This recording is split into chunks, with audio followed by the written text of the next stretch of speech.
ಜಗತ್ತಿನಲ್ಲಿ ಅತಿ ಹೆಚ್ಚು ವಿಸ್ಮಯಕಾರಿ ಸಂಗತಿ ಎಂದರೆ 3 ಕಾಲ ವಲಯಗಳಲ್ಲಿ ಇರುವಂಥದ್ದೇ. ಅದು ದೇವರ ಕೃಪೆ.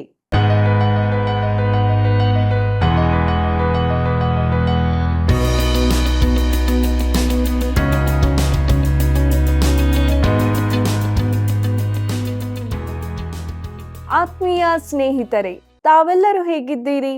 ಸಂತೋಷವಾಗಿ ದೇವರ ಜೀವವುಳ್ಳ ವಾಕ್ಯಗಳನ್ನು ಅಧ್ಯಯನ ಮಾಡುತ್ತಿದ್ದೀರಿ ಅಲ್ಲವೇ? ದೇವರಿಗೆ ಮಹಿಮೆಯಾಗಲಿ. ಪ್ರಿಯರೇ, ಇಂದಿನ ಕಾರ್ಯಕ್ರಮದಲ್ಲಿ ನಾವು 3 ಕಾಲಗಳಲ್ಲಿಯೂ ಇರುವಂತಹ ಒಂದು ಅಮೂಲ್ಯವಾದ ಸಂಗತಿಯ ಬಗ್ಗೆ ಅಧ್ಯಯನ ಮಾಡಲಿದ್ದೇವೆ. ಅದು ದೇವರಿಂದಲೇ ಬಂದದ್ದು. ಆದುದರಿಂದ ಕಾರ್ಯಕ್ರಮವನ್ನು ತಪ್ಪದೆ ಕೊನೆಯವರೆಗೆ ವೀಕ್ಷಿಸಿರಿ. ದೇವರ ಆಶೀರ್ವಾದ ಹೊಂದಿಕೊಳ್ಳಿರಿ. ನಮ್ಮ ಅಧ್ಯಯನವನ್ನು ಈಗ ಪ್ರಾರಂಭಿಸೋಣ. ಉಡಿಯಲ್ಲಿ ಚೀಟು ಹಾಕಬಹುದು, ಅದರ ತೀರ್ಪು ಯೆಹೋವನದೇ. ಜ್ಞಾನೋಕ್ತಿಗಳು 16:33. ಕರ್ತನಲ್ಲಿ ಪ್ರೀತಿಯುಳ್ಳ ಸಹೋದರ ಸಹೋದರಿಯರೇ, ನಮ್ಮ ರಕ್ಷಕನಾದ ಯೇಸು ಕ್ರಿಸ್ತನ ಅತಿ ಮಹಿಮೆಯ ನಾಮದಲ್ಲಿ ನಿಮ್ಮೆಲ್ಲರಿಗೂ ನನ್ನ ಹೃದಯಪೂರ್ವಕವಾದ ಪ್ರೀತಿಯ ವಂದನೆಗಳು. ಸತ್ಯವೇದ ಅಧ್ಯಯನದಲ್ಲಿ ನಾವು ತಿಳಿದುಕೊಂಡಂಥ ಸತ್ಯಗಳಿಗಾಗಿ ದೇವರಿಗೆ ಸ್ತೋತ್ರ ಹೇಳೋಣ ಮತ್ತು ನೀವು ಹೊಂದಿಕೊಂಡಂಥ ಆಶೀರ್ವಾದಗಳನ್ನು ಕರೆ ಮಾಡಿ ತಿಳಿಸುವುದರ ಮೂಲಕ ಈ ಸೇವೆಯನ್ನು ಪ್ರೋತ್ಸಾಹಿಸಿರಿ, ಸೇವೆಯಲ್ಲಿ ಪಾಲುಗಾರರಾಗಿರಿ. ಪ್ರೀತಿಯುಳ್ಳ ದೇವಜನರೇ, ನಮ್ಮ ಅಧ್ಯಯನದಲ್ಲಿ ನಾವು ಮುಂದೆ ಸಾಗುವಾಗ ಪೌಲನು ತೀತನಿಗೆ ಬರೆದ ಪತ್ರಿಕೆಯ 2ನೇ ಅಧ್ಯಾಯದ ಧ್ಯಾನವನ್ನು ಪ್ರಾರಂಭಿಸೋಣ. ಇದರ ಮುಖ್ಯ ಪ್ರಸ್ತಾಪ: ಸಭೆಯು ದೇವರ ವಾಕ್ಯವನ್ನು ಬೋಧಿಸಬೇಕು, ಪ್ರಸಂಗಿಸಬೇಕು. ಸಭೆಯು ಸ್ವಸ್ಥ ಬೋಧನೆಯನ್ನು ಕಲಿಸಬೇಕು. ಪ್ರೀತಿಯುಳ್ಳ ಸಹೋದರ ಸಹೋದರಿಯರೇ, ನಿಜವಾದ ಸ್ವಸ್ಥ ಬೋಧನೆಯನ್ನು ಕಲಿಸದಿದ್ದರೆ ಅದು ಸಭೆಯಲ್ಲ. ದೃಶ್ಯ ಸಭೆಯ ಆತ್ಮಿಕ ಹೆಗ್ಗುರುತುಗಳು ಎಂಬ ಪುಸ್ತಕದಲ್ಲಿ 50ನೇ ದಿನದ ಕುರಿತಾಗಿ ಓದಿದ್ದೆ.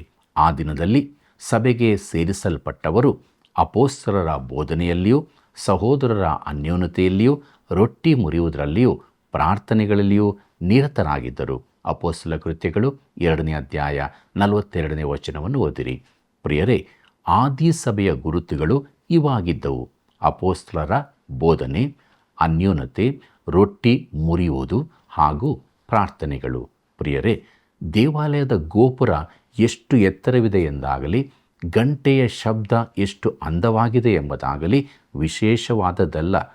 ಪ್ರಸಂಗ ಪೀಠದಿಂದ ಹೊರಡುವ ಸಂದೇಶವು ಆ ಸಭೆ ಪೌಲನ ಮಾತಿನ ಪ್ರಕಾರ ನಡೆಯುವಂಥದ್ದೋ ಅಲ್ಲವೋ ಎಂಬುದನ್ನು ತಿಳಿಸುತ್ತದೆ. ಅದು ದೇವರ ವಾಕ್ಯಾನುಸಾರವಾದ ಸಭೆಯೋ ಎಂಬುದು ತಿಳಿದು ಬರುತ್ತದೆ. ಪ್ರೀತಿಯುಳ್ಳ ಸಹೋದರ ಸಹೋದರಿಯರೇ, ಮೊದಲ ಅಧ್ಯಾಯದಲ್ಲಿ ಪ್ರತಿಷ್ಠೆಯಲ್ಲಿರುವ ಸಭಾ ಹಿರಿಯರು 2 ಸಂಗತಿಯನ್ನು ಮಾಡಬಲ್ಲವರಾಗಿರಬೇಕೆಂದು ಹೇಳಿಯದೆ. ಅದೇನೆಂದರೆ ಭಕ್ತಿ ವೃದ್ಧಿಯುಂಟು ಮಾಡುವುದು ಮತ್ತು ದುರ್ಬೋಧನೆಗಳನ್ನು ಸುಳ್ಳೆಂದು ತೋರಿಸುವುದು. ಆದರೆ ನಿನ್ನ ಸೇವೆಯ ಪೂರ್ಣಾವಧಿಯು ಇಂತಹ ಎಲ್ಲವನ್ನು ಖಂಡಿಸುವ ಕಾರ್ಯದಲ್ಲೇ ಮುಳುಗಿರಕೂಡದು. ನಾವು ಸಮತೋಲನದ ಸೇವೆ ಮಾಡಬೇಕಾಗಿದೆ. ಸಭಾ ಹಿರಿಯನಾದವನು ಕರ್ತನ ಸಹಾಯದಿಂದ ದೇವರ ವಾಕ್ಯದ ಮೂಲಕ ಇತರರಲ್ಲಿ ಭಕ್ತಿ ವೃದ್ಧಿಯನ್ನುಂಟು ಮಾಡಬೇಕು. ಅಲ್ಲದೆ ದುರ್ಬೋಧಕರಿಗೆ ಸರಿಯಾಗಿ ಉತ್ತರ ಕೊಡಲಿಕ್ಕೂ ಸಿದ್ಧನಿರಬೇಕು. ಪ್ರಿಯರೇ, ಈ 2ನೇ ಅಧ್ಯಾಯದಲ್ಲಿ ಪೌಲನು ದೇವರ ವಾಕ್ಯವನ್ನು ಬೋಧಿಸುವುದಕ್ಕೆ ಪ್ರಾಮುಖ್ಯತೆ ಕೊಡುತ್ತಾನೆ. ತೀತನಿಗೆ ಬರೆದ ಪತ್ರಿಕೆ 2ನೇ ಅಧ್ಯಾಯ 1ನೇ ವಚನವನ್ನು ನನ್ನೊಂದಿಗೆ ಗಮನಿಸಿರಿ. ನೀನಾದರೂ ಸ್ವಸ್ಥ ಬೋಧನೆಗೆ ಅನುಗುಣವಾಗಿ ಉಪದೇಶ ಮಾಡು ಎಂಬುದಾಗಿ. ಪ್ರೀತಿಯುಳ್ಳ ದೇವಜನರೇ, ಸ್ವಸ್ಥ ಬೋಧನೆ ಅಂದರೆ ಅಪೊಸ್ತಲರ ಬೋಧನೆ. ಆದಿ ಸಭೆಗೆ ಅತಿ ಅವಶ್ಯವಾಗಿದ್ದ ಸಂಗತಿ ಎಂದರೆ ಅಪೊಸ್ತಲರ ಬೋಧನೆ. ಈ ಪತ್ರಿಕೆಯಲ್ಲಿ ನಾವು ಓದುವುದು ಕೂಡ ಅಪೊಸ್ತಲರ ಬೋಧನೆಯ ಭಾಗವೇ ಆಗಿರುತ್ತದೆ. ಮೊದಲನೇದಾಗಿ ಪೌಲನು ವೃದ್ಧರಿಗೆ ಬುದ್ಧಿ ಮಾತನ್ನು ಹೇಳುತ್ತಾನೆ, ವೃದ್ಧ ಪುರುಷರಿಗೂ ವೃದ್ಧ ಸ್ತ್ರೀಯರಿಗೂ. ತೀತನಿಗೆ ಬರೆದ ಪತ್ರಿಕೆ 2ನೇ ಅಧ್ಯಾಯ 2ನೇ ವಚನವನ್ನು ಗಮನಿಸಿರಿ. ಹೀಗೆಂದರೆ ವೃದ್ಧರು ಮದ್ಯಾಸಕ್ತಿ ಇಲ್ಲದವರು, ಗೌರವವುಳ್ಳವರು, ಜಿತೇಂದ್ರಿಯರು, ನಂಬಿಕೆ, ಪ್ರೀತಿ, ತಾಳ್ಮೆ ಇವುಗಳಲ್ಲಿ ಸ್ವಸ್ಥರೂ ಆಗಿರಬೇಕೆಂದು ಬೋಧಿಸು. ಹಾಗೆಯೇ ವೃದ್ಧ ಸ್ತ್ರೀಯರು ಚಾಡಿ ಹೇಳುವವರು, ಮದ್ಯಕ್ಕೆ ಗುಲಾಮರೂ ಆಗಿರದೆ ಎಂಬುದಾಗಿ. ಕರ್ತನಲ್ಲಿ ಪ್ರಿಯರೇ, ಅವರು ಪ್ರೀತಿಯಲ್ಲಿ ಸ್ವಸ್ಥರೂ ತಾಳ್ಮೆಯುಳ್ಳವರೂ ಆಗಿರಬೇಕು. ಅವರು ಜಿತೇಂದ್ರಿಯರಾಗಿರಬೇಕು. ಅವರು ಸ್ವನಿಯಂತ್ರಣವುಳ್ಳವರು, ಎಲ್ಲರಿಂದ ಗೌರವಿಸಲ್ಪಟ್ಟವರೂ ಆಗಿರಬೇಕು. ಮುಂದಕ್ಕೆ ನೋಡೋಣ. ಪೌಲನು ತೀತನಿಗೆ ಬರೆದ ಪತ್ರಿಕೆ 2ನೇ ಅಧ್ಯಾಯ 3ನೇ ವಚನವನ್ನು, ದೇವಭಕ್ತಿಯರಿಗೆ ಯೋಗ್ಯವಾದ ನಡತೆಯುಳ್ಳವರು, ಸದ್ಬೋಧನೆ ಹೇಳುವವರು ಆಗಿರಬೇಕೆಂದು ಬೋಧಿಸು ಎಂಬುದಾಗಿ. ಪ್ರೀತಿಯುಳ್ಳ ದೇವಜನರೇ, ದೇವಭಕ್ತಿಯರಿಗೆ ಯೋಗ್ಯವಾದ ನಡತೆಯುಳ್ಳವರು ಎಂಬುದಾಗಿ ನೋಡುವಾಗ ವೃದ್ಧ ಸ್ತ್ರೀಯರು ತಮ್ಮ ನಡತೆಗಳಲ್ಲಿ ಗೌರವಸ್ಥೆಯರಾಗಿರಬೇಕು. ಚಾಡಿ ಹೇಳುವವರು ಅಂದರೆ ಹರಟೆ ಮಾತನಾಡುವವರು. ಮದ್ಯಕ್ಕೆ ಗುಲಾಮರು ಅಂದರೆ ಮದ್ಯಪಾನಿಗಳಾಗಿರಕೂಡದು. ಸದ್ಬೋಧನೆ ಹೇಳುವವರು ಅಂದರೆ ವೃದ್ಧ ಸ್ತ್ರೀಯರು ಯವನಸ್ಥೆಯರಿಗೆ ಒಳ್ಳೆಯದನ್ನು ಬೋಧಿಸುವವರಾಗಿರಬೇಕು. ಮುಂದಕ್ಕೆ ನೋಡಿರಿ. ಪೌಲನು ತೀತನಿಗೆ ಬರೆದ ಪತ್ರಿಕೆ 2ನೇ ಅಧ್ಯಾಯ 4 ಮತ್ತು 5ನೇ ವಚನವನ್ನು, ಇದಲ್ಲದೆ ಅವರು ಪ್ರಾಯದ ಸ್ತ್ರೀಯರಿಗೆ ನಿಮ್ಮ ಮೂಲಕ ದೇವರ ವಾಕ್ಯಕ್ಕೆ ದೂಷಣೆಯಾಗದಂತೆ ನೀವು ಗಂಡಂದಿರನ್ನು ಮಕ್ಕಳನ್ನು ಪ್ರೀತಿಸುವವರು, ದಮೆಯುಳ್ಳವರು, ಪತಿಹೃದಯರು, ಮನೆಯಲ್ಲೇ ಕೆಲಸ ಮಾಡುವವರು, ಸುಶೀಲೆಯರು, ನಿಮ್ಮ ಗಂಡಂದಿರಿಗೆ ಅಧೀನರೂ ಆಗಿರಬೇಕೆಂದು ಬುದ್ಧಿ ಕಲಿಸುವ ಹಾಗೆ ಬೋಧಿಸು ಎಂಬುದಾಗಿ. ಕರ್ತನಲ್ಲಿ ಪ್ರಿಯರೇ, ಮನೆಯಲ್ಲೇ ಕೆಲಸ ಮಾಡುವವರು ಅಂದರೆ ಅವರು ಮನೆಯಲ್ಲಿ ಕೆಲಸ ಮಾಡುವವರಾಗಿರಬೇಕು. ನನಗೆ ಇಲ್ಲಿ ಟೀಕೆಗಳು ಬರಬಹುದು, ಆದರೆ ನಾನು ಹೇಳಲೇಬೇಕಾದದ್ದೇನೆಂದರೆ ಒಬ್ಬ ಪತ್ನಿಯ ಪ್ರಥಮ ಆದ್ಯತೆ ತನ್ನ ಮನೆಯ ಕಡೆಗಿರಬೇಕು. ಮನೆ ಎಂಬುದು ಆಟದ ಸ್ಥಳವಲ್ಲ. ಪತ್ನಿಯಾಗಿರುವುದು ಮನೆಯಲ್ಲಿ ಮಕ್ಕಳನ್ನು ನೋಡಿಕೊಳ್ಳುವುದು ಗಂಭೀರವಾದ ಕರ್ತವ್ಯವಾಗಿದೆ. ಅದನ್ನು ಹಗುರವಾಗಿ ಭಾವಿಸಬಾರದು. ಪ್ರೀತಿಯುಳ್ಳ ದೇವಜನರೇ, ಸ್ತ್ರೀ ವಿಮೋಚನಾ ಚಳುವಳಿಗೆ ಪೌಲನ ಒಪ್ಪಿಗೆ ಖಂಡಿತ ಇರುತ್ತಿರಲಿಲ್ಲವೆಂದು ನಾನು ನಂಬುತ್ತೇನೆ. ಒಬ್ಬ ಸ್ತ್ರೀಯು ತನ್ನನ್ನು ಸ್ತ್ರೀಯಾಗಿ ಪರಿಗಣಿಸಬೇಕೆಂದಿರಬೇಕೇ ಹೊರತು ಒಬ್ಬ ಪುರುಷನಂತೆ ಅಲ್ಲ. ಇತ್ತೀಚೆಗೆ ನಾನು ಒಂದು ದೊಡ್ಡ ಕಂಪನಿಯನ್ನು ಸಂದರ್ಶಿಸಿದ್ದೆ. ಅಲ್ಲಿ ಸುಮಾರು 50 ಮಂದಿ ಮಹಿಳಾ ಉದ್ಯೋಗಿಗಳಿದ್ದರು. ಆ ಕಚೇರಿಯಲ್ಲಿ ಸ್ತ್ರೀ ವಿಮೋಚನಾ ಚಳುವಳಿಗೆ ಬೆಂಬಲವಿತ್ತೆಂದು ನನಗೆ ತಿಳಿದು ಬಂತು. ತಮ್ಮ ಅರ್ಹತೆಗಳಿಗನುಸಾರವಾಗಿ ಸ್ತ್ರೀಯರಿಗೆ ತಕ್ಕ ಪ್ರಾತಿನಿಧ್ಯ ದೊರಕಬೇಕೆಂಬುದು ಸರಿಯೇ. ಆದರೆ ನಾವು ಹೊರಗೆ ಬಂದು ಲಿಫ್ಟಿನೊಳಗೆ ಹೋಗುವಾಗ ಅವರು ಸ್ತ್ರೀಯರಾದ್ದರಿಂದ ಅವರನ್ನು ಮೊದಲು ಬಿಡಬೇಕೆಂಬ ಒತ್ತಾಯ ಬಂತು. ನಾನು ಅದಕ್ಕೆ ಒಪ್ಪಿದೆ, ಯಾಕಂದರೆ ಅದು ಮರ್ಯಾದೆಯಾಗಿತ್ತು. ಆದರೆ ಅವರು ಕೆಲಸದಲ್ಲಿ ಕೂಡ ಅಷ್ಟೇ ಮುತುವರ್ಜಿ ವಹಿಸಬೇಕು. ಆದರೆ ಅದು ಅವರಿಗೆ ಬೇಕಾಗಿರಲಿಲ್ಲ. ಕರ್ತನಲ್ಲಿ ಪ್ರಿಯರೇ, ಈ ಜಗತ್ತಿನಲ್ಲಿನ ಅತೀ ದೊಡ್ಡ ಹಾಗೂ ಪ್ರಮುಖವಾದ ಕಾರ್ಯವೆಂದರೆ ಅದು ಮನೆಯನ್ನು ಕಟ್ಟುವುದೇ ಆಗಿದೆ. ಸುಶೀಲಿಯರು ಅಂದರೆ ದಯಾಗುಣದವರು. ತಮ್ಮ ಗಂಡಂದಿರಿಗೆ ವಿಧೇಯರು ಅಂದರೆ ಇಲ್ಲಿ ವಿಧೇಯತೆಯ ಅರ್ಥವೇನೆಂದರೆ ಗಂಡಂದಿರ ಮಾತಿಗೆ ಅವರು ಸರಿಯಾಗಿ ಸ್ಪಂದಿಸಬೇಕೆಂಬುದೇ. ರೋಮಾಪುರದವರಿಗೆ ಬರೆದ ಪತ್ರಿಕೆ 8ನೇ ಅಧ್ಯಾಯ 7ರಲ್ಲಿ ಕೂಡ ಈ ಗ್ರೀಕ್ ಮೂಲ ಪದವನ್ನು ಅಧೀನರಾಗುವುದೆಂದೇ ಭಾಷಾಂತರಿಸಲಾಗಿದೆ. ಅಲ್ಲಿ ಪೌಲನು ಹೇಳುತ್ತಾನೆ, ಶರೀರ ಭಾವದವುಗಳ ಮೇಲೆ ಮನಸ್ಸಿಡುವುದು ದೇವರಿಗೆ ಶತ್ರುತ್ವವು.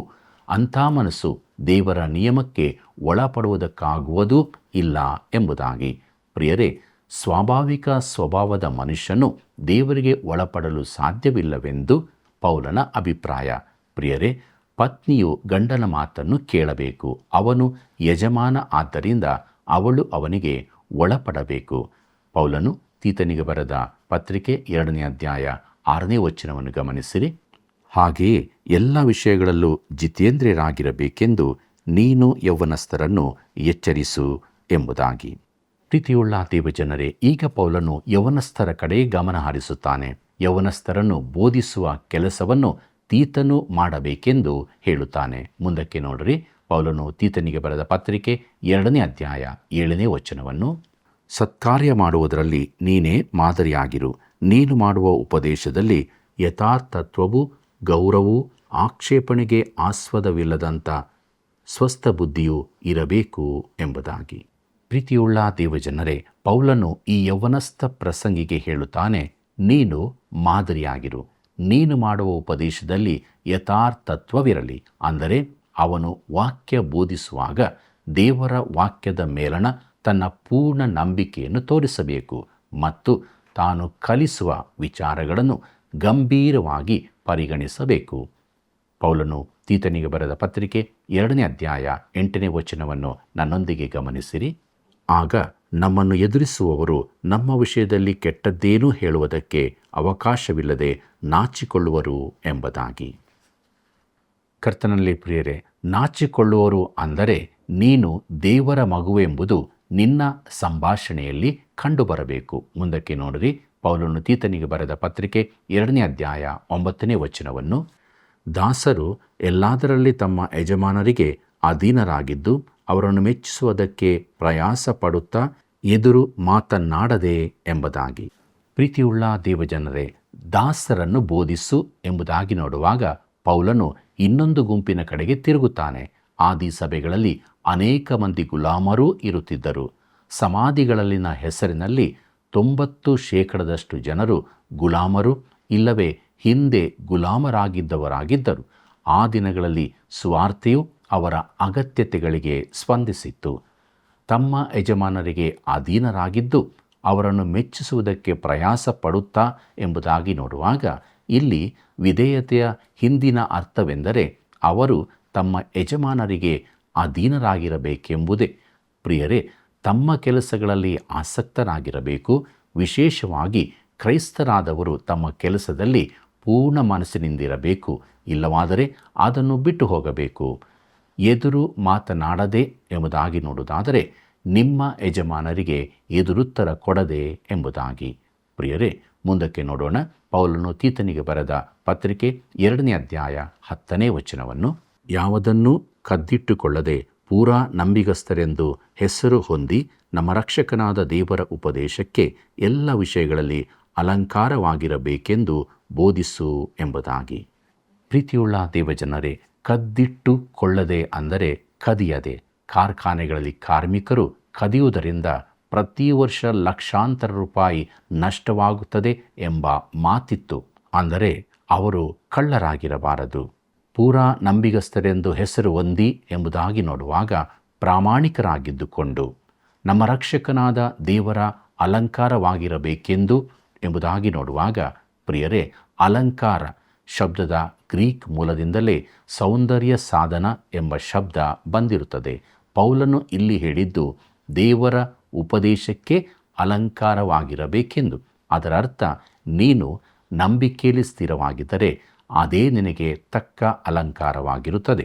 ಮೃದುವಾಗಿ ಮಾತಾಡುವುದು ಇನ್ನೊಂದು, ಅದು ತುಟಿಯ ಅಲಂಕಾರ ಮತ್ತು ಯಥಾರ್ಥತೆ ಹಾಗೂ ಸತ್ಯಗಳೆಂಬ ಪೌಡ್ರುಗಳು. ಕ್ರೈಸ್ತನಾಗಿ ಇಂಥ ಅನೇಕ ಸೌಂದರ್ಯ ಸಾಧನಗಳನ್ನು ಉಪಯೋಗಿಸಬಹುದು. ಪ್ರಿಯರೇ, ಸಭೆಯು ದೇವರ ಕೃಪೆಯನ್ನು ಸಾರಬೇಕು. ಪೌಲನು ಮಧ್ಯಕ್ಕೆ ತಡೆದು ಈ ಜನರ ಜೀವಿತಕ್ಕೆ ಬೋಧನೆಯ ಅಸ್ತಿವಾರವನ್ನು ಹಾಕುತ್ತಾನೆ. ಅವನು ಸುವಾರ್ತೆಯನ್ನು ತಿಳಿಸುತ್ತಾನೆ. ಅದನ್ನು ಸಮಯದ 3 ಕಾಲಗಳಿಗೆ ಸಂಬಂಧಿಸಿ ಹೇಳುತ್ತಾನೆ.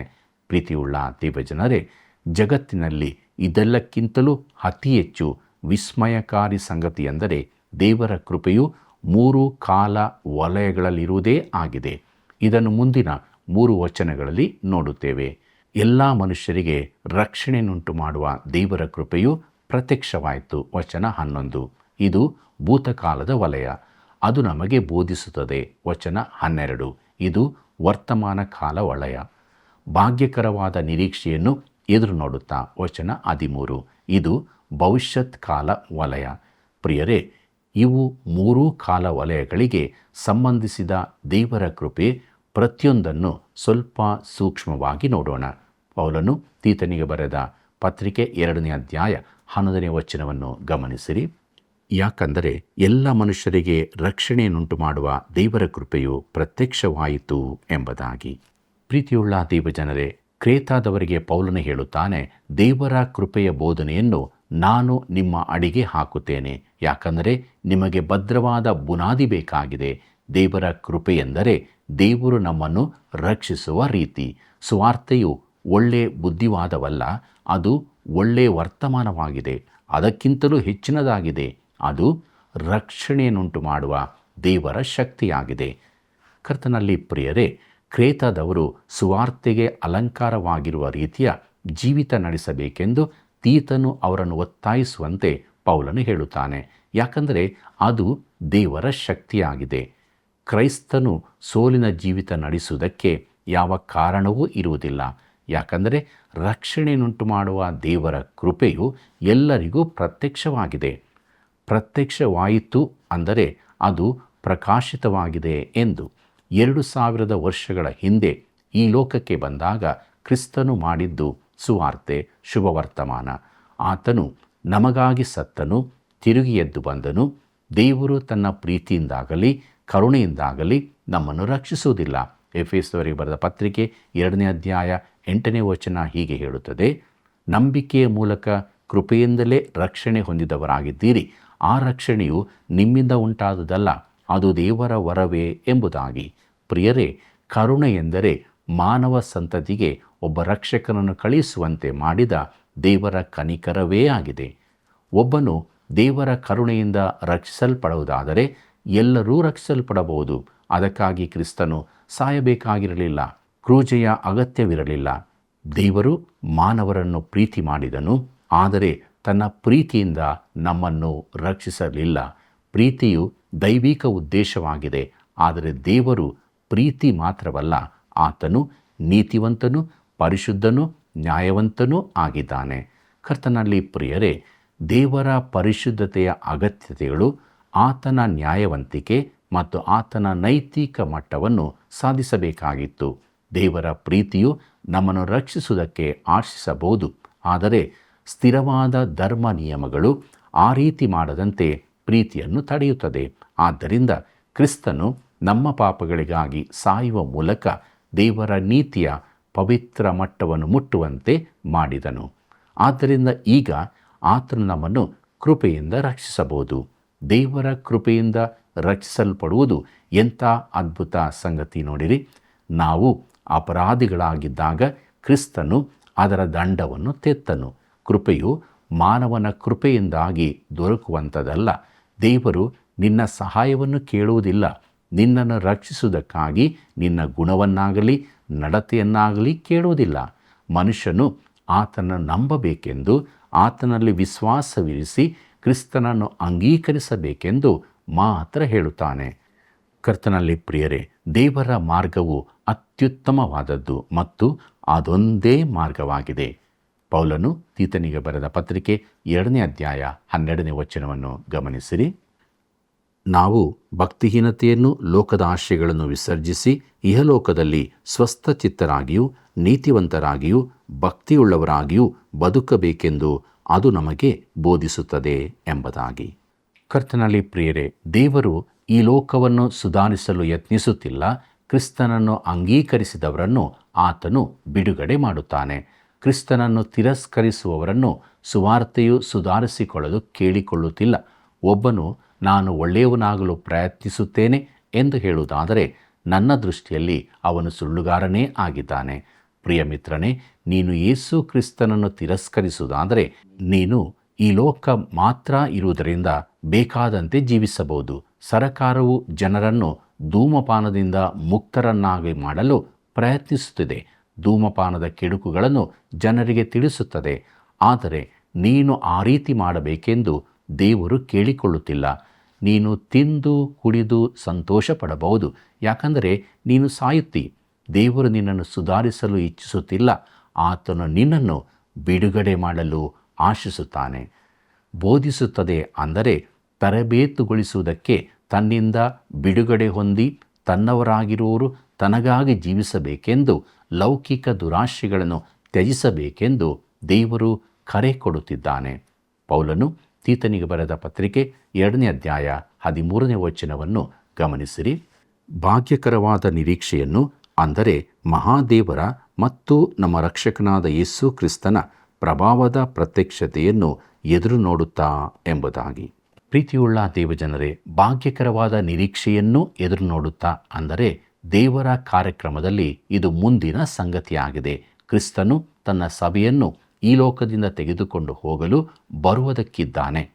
ಮಹಾದೇವರ ಮತ್ತು ನಮ್ಮ ರಕ್ಷಕನಾದ ಯೇಸು ಕ್ರಿಸ್ತನ ಪ್ರಭಾವದ ಪ್ರತ್ಯಕ್ಷತೆಯನ್ನು ಎದುರು ನೋಡುತ್ತಾ ಅಂದರೆ ಪೌಲನು ಕ್ರಿಸ್ತನ ದೈವತ್ವವನ್ನು ಬೋಧಿಸಿದನೆಂದು ಇದರಿಂದ ತಿಳಿಯುತ್ತದೆ. ಅವನು ನಮ್ಮ ರಕ್ಷಕನಾಗಿರುವ ಮಹಾದೇವರ ಕುರಿತಾಗಿ ಹೇಳುತ್ತಿದ್ದಾನೆ. ಆತನು ಯಾರು? ಆತನು ಯೇಸು ಕ್ರಿಸ್ತನೇ ಆಗಿದ್ದಾನೆ. ಆತನು ಏನು ಮಾಡಿದನು? ಮುಂದಕ್ಕೆ ನೋಡೋಣ. ಪೌಲನು ತೀತನಿಗೆ ಬರೆದ ಪತ್ರಿಕೆ 2ನೇ ಅಧ್ಯಾಯ 14ನೇ ವಚನವನ್ನು ಗಮನಿಸಿರಿ.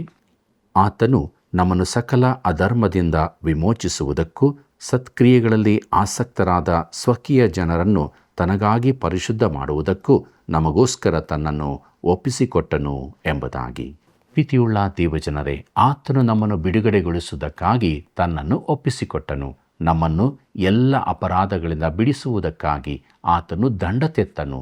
ಸತ್ಕ್ರಿಯೆಗಳಲ್ಲಿ ಆಸಕ್ತನಾದ ಸ್ವಕೀಯ ಜನರನ್ನು ತನಗಾಗಿ ಪರಿಶುದ್ಧ ಮಾಡುವುದಕ್ಕೂ, ಅಂದರೆ ನೀನು ದೇವರಿಗಾಗಿ ಜೀವಿಸಬೇಕೆಂದು ಸತ್ಕ್ರಿಯೆಗಳನ್ನು ಮಾಡಬೇಕೆಂದು ದೇವರು ಆಶಿಸುವುದು ಸತ್ಯವೇ ಆಗಿದೆ. ಆದರೆ ಅದಕ್ಕಾಗಿ ಮೊದಲು ಆತನು ನಮ್ಮನ್ನು ಬಿಡುಗಡೆ ಮಾಡಬೇಕಾಗಿದೆ. ಪೌಲನು ತೀತನಿಗೆ ಬರೆದ ಪತ್ರಿಕೆ 2ನೇ ಅಧ್ಯಾಯ 15ನೇ ವಚನವನ್ನು ನನ್ನೊಂದಿಗೆ ಗಮನಿಸಿರಿ. ಈ ಕಾರ್ಯಗಳ ವಿಷಯದಲ್ಲಿ ಬೋಧಿಸುತ್ತಾ ಎಚ್ಚರಿಸುತ್ತಾ ಪೂರ್ಣ ಅಧಿಕಾರದಿಂದ ಖಂಡಿಸುತ್ತಾ ಇರು. ಯಾರೂ ನಿನ್ನನ್ನು ತಿರಸ್ಕರಿಸದ ಹಾಗೆ ನೋಡಿಕೋ ಎಂಬುದಾಗಿ. ಕರ್ತನಲ್ಲಿ ಪ್ರಿಯರೇ, ಪೌಲನು ತೀತನಿಗೆ ಹೇಳುತ್ತಾನೆ, ನೀನೊಬ್ಬ ಯೌವನಸ್ಥನು. ನಿನ್ನ ಜೀವಿತದ ಕಾರಣಕ್ಕಾಗಿ ಅವರು ನಿನ್ನನ್ನು ತಿರಸ್ಕರಿಸದಂತೆ ಹಾಗೆ ನೋಡಿಕೋ. ಈ ಎಲ್ಲ ಸಂಗತಿಗಳನ್ನು ತೀತನು ಅಧಿಕಾರದಿಂದ ಹೇಳಲು ಶಕ್ತನಾಗಿರಬೇಕು. ಪ್ರಿಯರೇ, ಇದು ಒಂದು ಅದ್ಭುತವಾದ ಪತ್ರಿಕೆಯಾಗಿದೆ. ಪ್ರತಿಯೊಬ್ಬ ಯೌವನಸ್ಥ ಬೋಧಕನು ತೀತನಿಗೆ ಬರೆದ ಈ ಪತ್ರವನ್ನು ಓದಲೇಬೇಕು. ಪ್ರೀತಿಯುಳ್ಳ ಸಹೋದರ ಸಹೋದರಿಯರೇ, ದೇವರು ನಮ್ಮನ್ನು ಪ್ರೀತಿ ಮಾಡಿ ಕೃಪೆಯಿಂದ ರಕ್ಷಣೆಯನ್ನು ಕೊಟ್ಟಿರುವಾಗ ನಾವು ಆ ರಕ್ಷಣೆಯನ್ನು ಹೊಂದಿದವರಾಗಿ ಕೃಪೆ ಹೇಳಿದ ಹಾಗೆ ಜೀವಿಸೋಣ. ಬನ್ನಿ ಪ್ರಾರ್ಥನೆ ಮಾಡೋಣ. ಪ್ರೀತಿ ಸ್ವರೂಪನಾದ ದೇವರೇ, ನಿನ್ನ ಅಪಾರವಾದ ಪ್ರೀತಿ ಕೃಪೆ ಕರುಣೆಗಳಿಗಾಗಿ ನಿನಗೆ ಸ್ತೋತ್ರ. ನಿನ್ನ ಕೃಪೆಯಿಂದ ನಾವು ಹೊಂದಿದಂಥ ಆಶೀರ್ವಾದಗಳನ್ನು ತಿಳಿದವರಾಗಿದ್ದುಕೊಂಡು ಕೃಪೆ ಬೋಧಿಸಿದ ಹಾಗೆ ಜೀವಿಸುವುದಕ್ಕೆ ನಮಗೆ ಸಹಾಯ ಮಾಡು. ತಂದೆಯಾದ ದೇವರೇ, ನಮ್ಮೆಲ್ಲ ವೀಕ್ಷಕ ಬಾಂಧವರನ್ನು ಕರುಣಿಸು. ಯಾರ್ಯಾರು ಚಿಂತೆ ಕಷ್ಟ ದುಃಖದಲ್ಲಿದ್ದಾರೋ ಅವರಿಗೆ ಬಿಡುಗಡೆ ಸಮಾಧಾನವನ್ನು ಕೊಟ್ಟು ನಡೆಸು. ಯಾರ್ಯಾರು ನಿನ್ನನ್ನು ಬಯಸ್ತಾ ಇದ್ದಾರೋ ಅವರಿಗೆ ನೀನು ಪ್ರಕಟಪಡಿಸಿಕೋ. ಹೀಗೆ ನಾವೆಲ್ಲರೂ ನಿನ್ನ ಕೃಪೆಯಿಂದ ರಕ್ಷಣೆಯನ್ನು ಹೊಂದಿದವರಾಗಿ ನಿತ್ಯ ಜೀವದ ನಿರೀಕ್ಷೆಯಲ್ಲಿ ಜೀವಿಸುವುದಕ್ಕೆ ಸಹಾಯ ಮಾಡು. ಯೇಸುವಿನ ನಾಮದಲ್ಲಿ ಬೇಡಿದ್ದೇವೆ ತಂದೆಯೇ, ಆಮೆನ್. ಪ್ರಿಯರೇ, ಕ್ರಿಸ್ತನ ಸಭೆಯು ದೇವರ ವಾಕ್ಯವನ್ನು ಬೋಧಿಸಬೇಕು, ಪ್ರಸಂಗಿಸಬೇಕು, ಸ್ವಸ್ಥ ಬೋಧನೆಯನ್ನು ಕಲಿಸಬೇಕು. 3 ಕಾಲಗಳಲ್ಲಿಯೂ ವಲಯಗಳಲ್ಲಿಯೂ ಇರುವ ಸಂಗತಿ ದೇವರ ಕೃಪೆ. ಅದು ನಿಂತು ಹೋಗುವುದಿಲ್ಲ, ದಿನ ಹೊಸದಾಗಿ ಬರುತ್ತದೆ. ದೇವರ ಕರುಣೆಗೆ ಪಾತ್ರರಾಗಿ ಆತನ ಕೃಪೆಯನ್ನು ಆತುಕೊಂಡು ಪರಿಶುದ್ಧರೂ ಸತ್ಯವಂತರಾಗಿ ಜೀವಿಸೋಣ. ಆತ್ಮೀಯ ವೀಕ್ಷಕರೇ, ದೇವರ ಕೃಪೆ ಸಹಾಯ ಹೊಂದಿಕೊಂಡು ನೀವು ಅದರಲ್ಲಿ ಆನಂದಿಸುವಾಗ ನಿಮ್ಮ ಪ್ರಿಯರು ಇತರರು ದೇವರ ಕೃಪೆಯನ್ನು ಹೊಂದಿಕೊಳ್ಳಲು ಈ ಸೇವೆಯ ಅಭಿವೃದ್ಧಿಗಾಗಿ ತಪ್ಪದೆ ನಮ್ಮ ಮೊಬೈಲ್ ಸಂಖ್ಯೆ 9845616412 ಕರೆ ಮಾಡಿರಿ. ಬೆಂಬಲಿಸಿರಿ. ವಂದನೆಗಳು.